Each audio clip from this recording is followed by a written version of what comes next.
Welcome to Standard Chartered India Money Insights, a podcast series that brings you topical insights and local perspectives on India's markets from the experts. Hello everyone, my name is Ravi. Welcome to another edition of our weekly podcast. Global equities cheered more conciliatory comments from President Trump, falling US bond yields and a weaker US dollar over the past week. Major US benchmark equity indices rose around 1.7 to 2.2%, with the S&P 500 index making its first all-time high in 2025. Asian equities trended higher, boosted by President Donald Trump's comments that he would rather not impose tariffs on China and was open for negotiations, highlighting the probability of an outright trade war has lowered in the recent past. Gains were led by the Chinese markets, which rallied 3%, and Taiwan, which was up 2%. On expected lines, during the week, Bank of Japan raised policy rates by 25 basis points to 0.5%, the highest levels since 2008, and also indicated more rate hikes should inflationary pressures continue to broaden. The Central Bank of Malaysia left the policy rates unchanged, citing global uncertainties. Back home, the Nifty index capped a volatile week with a decline of 0.5% as investors remained cautious on Trump's policies, mixed earnings reported during the week, and persistent foreign investor outflows.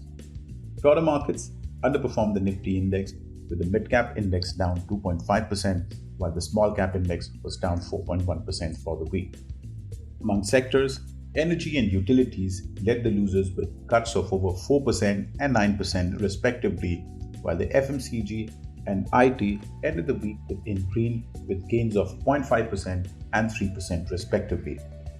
The Indian fixed income market had a stable week, with government bond yields trending lower, driven by declining US bond yields, strong domestic investor demand ahead of the union budget next week, and improving banking system liquidity on daily variable rate repo auctions.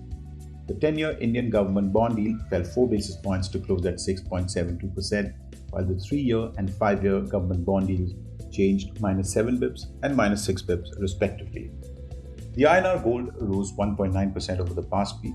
Brent crude oil snapped a 4-week winning streak after President Donald Trump announced sweeping plans to boost domestic crude oil production, while also demanding OPEC and allies to improve production to lower crude oil prices. The INR posted its best week in 17 months, gaining 0.5% against the US dollar to close at 86.2, as falling crude oil prices, lower US bond yield, and a weaker US dollar negated the impact of foreign investor outflows. Over the coming week, all eyes are going to be on two major important developments.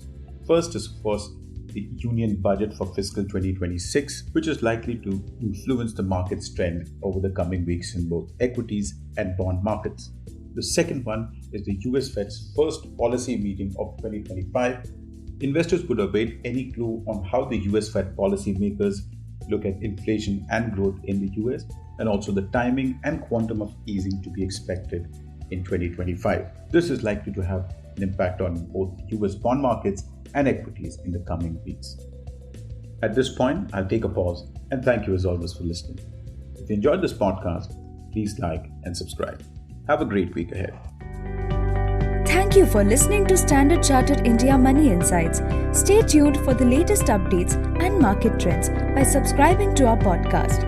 For more information, reach out to your Standard Chartered Relationship Manager or visit www.se.com/in.